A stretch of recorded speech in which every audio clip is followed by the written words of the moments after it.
할렐루야. 오늘 마지막 주 예배를 여러분과 함께 드리게 돼서 너무 감사합니다. 여러분들 혹시 올 한 해를 보내며 올 한 해 어떤 삶을 살았습니까? 어떤 시간을 보냈습니까? 라고 여러분 소감을 얘기하라 한다면 어떻게 소감을 말씀하시겠습니까? 버나드 쇼처럼 우물쭈물하다 이럴 줄 알았다라고 한 해를 보내셨습니까? 아니면 미드라시 다윗의 반지에 나오는 이야기처럼 다윗이 궁중 세공사를 불러서 반지를 만들려고 하고 명령을 합니다. 내가 반지를 끼고 싶은데 내가 큰 승리를 하든지 아니면 실패를 할 때도 실망하거나 너무 좋아하지 않게 늘 반지문 보면 깨닫게 하는 경고를 새겨서 나에게 반지를 만들라 그랬습니다. 아주 예쁘게 반지를 만들었어요. 근데 그 속에 글귀를 넣을 기가 그렇게 생각이 안 나요.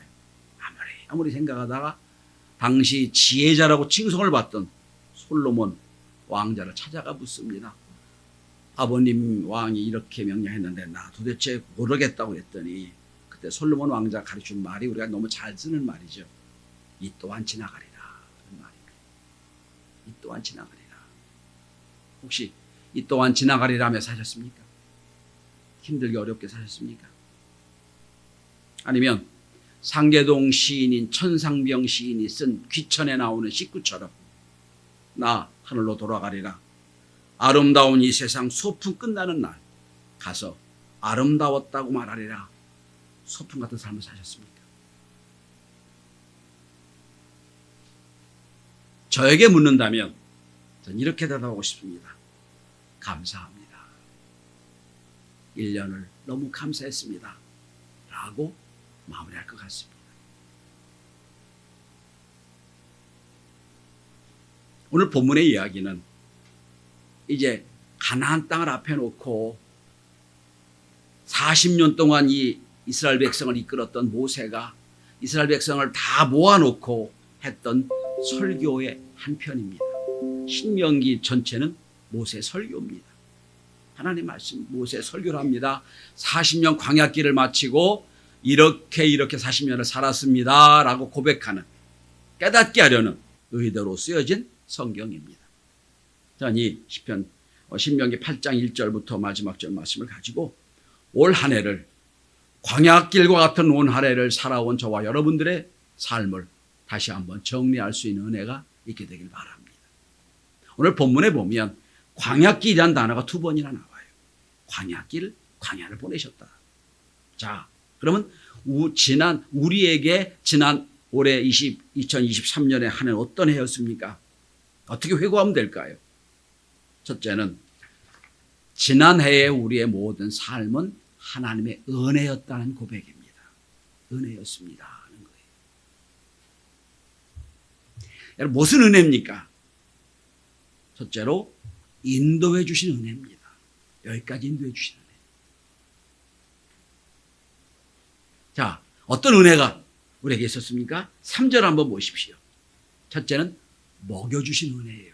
만나를 통해 먹여주신 은혜. 너를 낮추시며 너를 줄이게 하시며 너도 알지 못하며 주상도 알지 못하던 만나를 내게 먹이신 것은 여호와 입에서 나오는 말씀으로 사는 줄을 내가 알게 하려 하심이라. 여러분 광야를 사는 이스라엘 백성들이 많은 은혜를 받았지만 그중에서 날마다 체험하는 은혜가 뭡니까? 먹는 은혜예요. 먹는 은혜. 여러분 60만 남자면 60만이에요. 그럼 아무리 잡아도 200만이에요. 200만이 일도 안 하고 굶지 않고 삽니다. 200만을 먹이려면 여러분 아마 음식 공장을 지어도 수백 개를 지어야 됐을 거고요. 비행기로 음식을 날르려면 수백 대의 비행기가 동원됐을 거고요. 아니면 기차나 무슨 버스나 트럭으로 음식을 조달하면 아마 끝이 안 보였을 겁니다. 200만이에요. 200만을 먹이고 살립니다, 여러분. 대통령이 되면 제일 걱정이 그 집이 그거랍니다. 어떻게 이 민족을 먹여 살릴까? 여러분 생각해 보세요. 우리나라가 5천만이라고 하잖아요. 이거 내가 노력했으니까 내가 직장 생활했으니까 내가 벌어먹고 살았지. 아니요. 눈으로 보기엔 직장이에요. 눈으로 보기엔 내 사업이고 하나님이 함께하지 않으면 우리는 살 수가 없어요. 그래서 이걸 몰라요. 우리가 깨닫지를 못해요. 여러분, 한 해 동안 먹고 마시고 살았던 모든 것, 내 노력과 내 애씀도 있지만 그보다 더 먼저 하나님이 오늘 만나를 먹여준 같은 은혜임을 인정하시고 감사할 수 있길 바랍니다. 하나님 먹여주셨으니 감사합니다. 굶고 살지 않았으면 감사합니다. 두 번째로 인도해 주신 은혜입니다. 인도해 주셨다. 여러분, 인도를 성경은 이렇게 기록합니다. 출애굽기 23장 20절에 보면 내가 사자를 내 앞서 보내며 너를 길을 보호해 주겠다. 앞서 가신 하나님. 그리고 신명기 1장 31절에 보면 아들을 아는같이 너희를 안아서 여기까지 인도하신 하나님. 앞서 행하시고 안아주시고, 그죠? 그리고 인도하신 하나님이라는 거예요. 자, 먹여주시고 인도해 주셨고, 이게 하나님의 은혜입니다.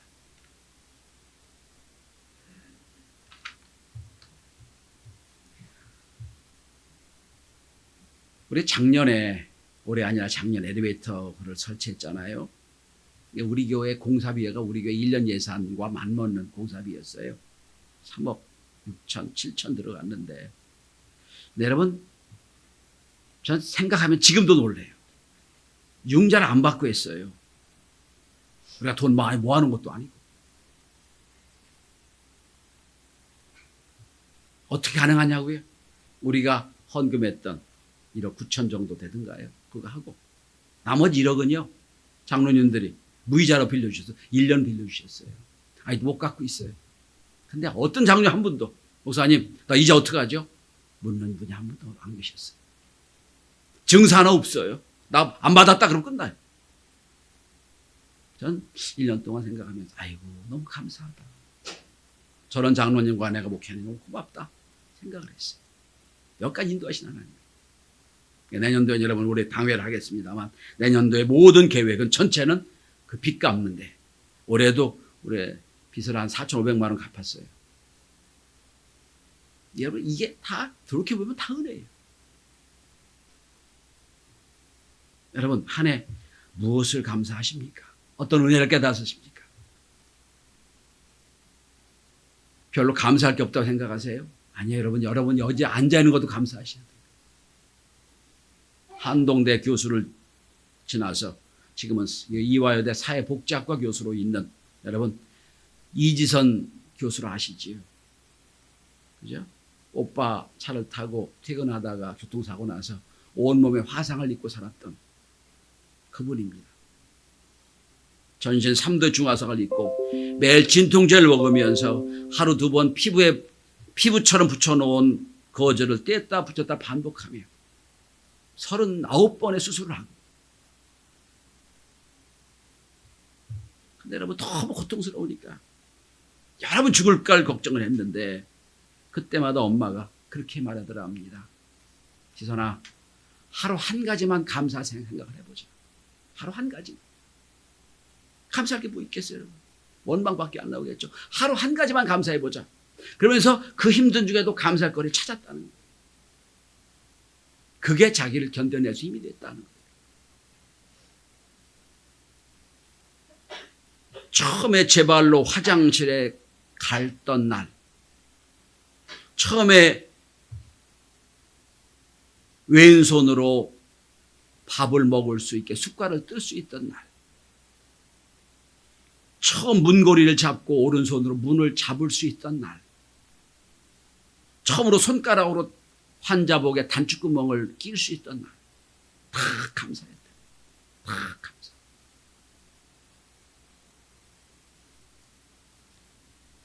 저도 12월 4일 날 회전 근개 수술을 받았어요. 입원 후 집에 와서 제일 힘든 게 뭔지 아세요? 옷을 못 입어요. 옷을 못 끼니까. 지금도 불안전함에 의해서 왼손 끼고 별 끼고 뒹굽니다. 침대에서 내려와야 되는데 뭐 아주 뒹굴면 내려와요. 옷을 입을 수가 없어요. 그래서 여러분 제가 평생 넥타이 안 매고 설교한 적이 한 번도 없는데 그 2주간 동안은 넥타이 없이 새벽 기도를 했어요. 찬바를 입고. 평생 처음이에요. 옷을 입을 수가 없어요. 넥타이 맬 수가 없는데요. 근데 그러면서 처음에 옷을 입으면서 단추구멍을 끼울 때 아이고 감사합니다. 어? 왼손으로 머리를 감다가 오른손으로 이렇게 머리를 쓰다듬을 수 있을 때 감사합니다. 여러분 1년을 우물쭈물하다 이럴 줄 알았다로 끝내시겠습니까? 아니면 모든 게 하나님의 은혜였습니까? 깨달으시겠습니까? 자, 첫째는 인도하신 은혜입니다. 이게 감사해요. 두 번째는 여러분 오늘 본문에 광야 40년 동안 하나님이 주신 깨닫는 은혜가 또 있어요. 이게 뭔지 아세요? 고난도 연단도 감사합니다. 1년 동안 여러분 고난 당하신 게 있고 연단 받으신 게 있으세요? 여러분 5절 한번 주목해 보십시오. 이렇게 성경은 기록합니다. 너는 사람이 그 아들을 징계함 같이 내 하나님 여호와께서 너를 징계하신 줄을 마음에 생각해라. 징계란 말이 나와요. 6절에도 또 여러분 징계는 훈련이라는 뜻입니다. 훈련. 그러니까 하나님의 40년 동안 이스라엘 백성을 훈련시켰다는 거예요. 그게 징계라는 말이에요. 여러분. 훈련이 우리 마음 우리가 편한 대로 훈련 받습니까? 아니죠. 정해진 커리큘럼에 따라 훈련을 받다. 세게 굴리기도 하고 적당히 굴리기도 하고 커리큘럼이 있어요. 거기 따라 사는 거예요. 내가 편하다고 내가 좋다고 하는 게 아니에요. 광야를 통과하는 사람, 광야를 걷는 사람은 대개 이스라엘 백성들은 지난해 저와 여러분들은 5개의 훈련을 받았다고 생각을 해요. 광야를 지나면 첫째는 먹고 마시는 훈련이었다고 생각합니다. 매일 어떻게 먹고 마실까? 그저 애굽에서는 배불리 먹었던 것을 광야에서는 그저 먹을 수 없는 그런 상황. 여러분 우리도 그렇지 않아요? 매일 걱정이 뭐죠? 직장 문제, 사업 문제, 뭘 먹고 살까, 뭘 입을까 걱정했잖아요. 그 훈련이에요. 두 번째, 여러분 단조로운 일상의 훈련이라고 생각해요. 여러분 광야 40년 가도 와도 똑같은 암갈색 쫙 광야밖에 안 보여요. 아무것도 없어요. 40년은 매일 똑같이 보고 갑니다. 여러분. 얼마나 지루했을까요? 어제가 오늘 같고 오늘이 내일 같고 내일이 오늘 같고 뭐 기대가 없잖아요. 우리 삶도 그렇지 않나요? 눈 뜨고 직장 가고 눈 뜨고 뭐 하면 똑같아요. 일상이. 뭐 확 바뀌는 게 없어요. 때로 벗어나고 싶은 상황인데 못 벗어나고 살아온 거 광야입니다. 세 번째 훈련이 있어요. 인간관계 훈련입니다. 여러분 광야에서 우리가 살면서 가장 어려운 게 뭔지 아세요? 매일 똑같은 사람을 똑같이 봐요. 매일 가까운 인간관계를. 제가 새벽에도 말씀드렸습니다만 우린 고슴도치 사랑을 해요. 가까이 가면 가까이 할수록 서로 찔러요. 멀으면 가까이 하고 싶고 늘. 여러분 가장 보세요. 제일 가까운 사람이 제일 상처를 많이 줘요. 고슴도치 사랑이기 때문에 그래요. 보고 싶지 않은 사람도 있어요. 가까운데. 근데 봐야 돼요. 어떡합니까? 40년 동안 여러분 이스라엘 백성들이 지금 그 그룹대로 그 족속대로 모였잖아요. 똑같이 여러분 그 조상들이 계속 40년을 가요. 얼마나 힘들었을까요? 네 번째 훈련은 대적자의 훈련이에요. 가다 보면 르비딤에서는 아말렉 공격을 받았지요. 또 요르단에 가면 에돔 족속의 공격을 받았지요. 이리 가도 공격, 저리 가도 공격을 받아요. 다 불편과 불만 세력들이 있어요. 그죠? 가다 보면 사업도 막히고 가다 보면 우리 어려움도 당하고 늘 대적자들이 만나죠. 그 이겨내는 훈련이에요. 마지막에 훈련이 소망이 사라지는 훈련이에요. 이제 끝났다. 이제 방법이 없네. 라고 생각했던 그때 소망이 끊깁니다. 이제 포기하고 싶어요. 그럴 때까지 갑니다. 이게 훈련이에요. 혹시 여러분 지난 해를 살아오면서 그런 훈련 받지 않으셨습니까? 이게 징계라고 표현하는 겁니다. 그런데 성경은 말합니다. 아버지가 아들을 징계함 같이 징계했다고요. 고난도 훈련도 징계도 은혜였다는 거예요. 목적이 있는 거거든요. 그냥 훈련시키는 게 아니에요. 자, 여러분 왜 하나님이 이런 징계와 훈련을 시키실까? 여러분 2절 한번 보십시오. 2절 답이 나옵니다. 봉독합니다. 내 하나님 여호와께서 이 40년 동안에 내게 광야 길을 걷게 하신 것을 기억하라. 이는 너를 낮추시며 너를 시험하사 내 마음이 어떠한지 그 명령을 지키는지 지키지 않는지 알려 하심이라. 하나님의 의도는 딱 한 가지예요. 나 의지해라. 이거예요. 나 의지해라. 나를 낮추시고 하나님 의지하기 위하여 훈련시키는 거예요. 저걸 믿었는데 아무것도 아니네. 저 사람 믿었는데 저것도 아무것도 아니네. 하나님밖에 없다. 돌아오기 위하여 훈련시키는 겁니다. 또 6절에 보면 하나님을 경외할지어다 그랬으면 하나님이 누구든지 알라고 훈련시키는 거예요. 누군지 깨닫게 하려고 훈련시키는 겁니다. 어느 신학자가 이걸 이렇게 참 재밌게 풀어놓은 걸 보고 제가 깨달은 적이 하나 있는데, 여러분 출애굽 역사는 출애굽 12장부터 신명기 34장 마지막 장까지가 출애굽의 역사예요. 장수로는 128장이에요. 그런데 가나안에 도착한 기록은 딱 한 장에 불과해요. 128분의 1이에요. 무슨 뜻이냐? 127장은 다 광야 이야기예요. 127장은 다 힘든 이야기, 훈련받은 이야기, 어려운 이야기들이에요. 딱 한 장만 기뻐 날뛰는 이야기.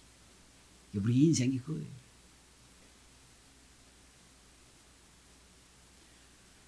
이게 우리 인생이 좋은 일보다 나쁜 일이 더 많아요. 힘든 일이 더 세월이 더 많아요. 그런데 우리가 뭘 생각하고 갑니까? 마지막 가나안 땅 우리에게 주어졌다. 이걸 기억하고 믿고 사는 거예요. 이게 신앙이에요. 여러분 혹시 이집트에서부터 이제 출애굽 여정을 따라가다 보면 마라란 쓴물이 나온 마라에서 엘림까지 2km밖에 안 돼요. 딱 2km예요. 그러면 낙타로 가면 한 2시간 정도, 자동차로 가면 10분 정도밖에 안 돼요. 근데 여러분 잘 보세요. 들어보세요. 엘림이 얼마나 불평과 원망했어요. 물이 없다고, 물이 쓰다고, 못 살겠다고 그랬잖아요. 근데 20분이면 갈 데가 엘림이 있다고 믿었다면, 엘림이 있다고 미리 예측했다면 불평 원망 안 했겠지요. 좀 참으면 되지 뭐 했겠지요. 근데 그걸 모르는 게 인간이에요. 그 당시 그걸 몰라요. 하나님 다 예배하고 계신데, 야 여기 쓴 물을 너 경험했지, 곧 20분만 가면 엘림이 나올 거야. 다 하나님 계획하신 루트가 있는데 우리는 그걸 몰라요. 불평 원망할 수밖에 없어요.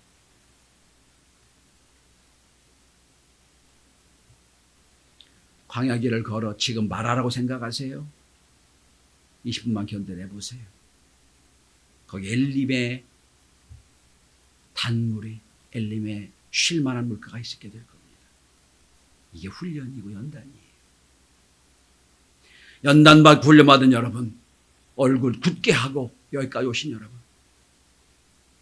새해는 우리에게 엘림의 축복과 은혜가 함께할 줄 믿습니다. 마지막 3번째입니다. 자, 그런데 중요한 게 이거예요. 광야 같은 세월 40년을 살아가요. 물론 하나님 먹여주신 은혜도 있고 인도하신 은혜도 있어요. 훈련과 연단받은 하나님의 그 놀라운 계획도 있어요. 근데 더 중요한 게 있습니다.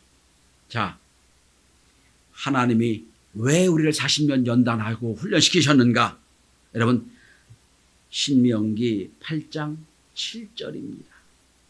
자, 여러분, 7절 읽어야 되는데, 여러분 7절부터 시작해서 10절까지 말씀, 이게 가나안 땅에 이르는 말씀이에요. 자, 7절 제가 앞에만 읽습니다. 네 하나님 여호와께 너를 아름다운 곳에 이르게 하시나니, 원래 원어 성경엔 반드시란 말이 있어요. 반드시 이루게 하시다니. 하나님 약속이 있는 거예요. 반드시 이루게 하겠다. 옛날 성경에는 여기 뭐가 붙었냐면 마침내라는 단어가 붙어 있어요. 마침내 이루게 하시나니라고 돼 있어요. 여러분, 우리가 지금 광야를 살아요. 광야로 끝날 인생이 아니잖아요. 하나님 약속이 있죠. 왜 우리를 광야로 끌고 가세요? 가나안 땅에 가기 위해 가시는 거죠. 근데 우린 너무 광야가 힘드니까 가나안 땅을 잊어버릴 때가 있어요. 가나안 땅을 잊어버릴 때가 있다고. 여기서 끝난다고 생각할 때가 있어요. 아니에요. 가나안 땅이 우리에게 주어졌습니다. 소망을 보고 사는 거예요. 여러분, 그래서 7절부터 시작 10절까지 보면 하나님이 너를 광야에서 이끌어 아름다운 땅에 이르게 하시나니, 이것 때문에 광야를 걷는 거예요. 하나님 약속이 있기 때문에 걷는 거예요. 소망이 있기 때문에 걷는 겁니다.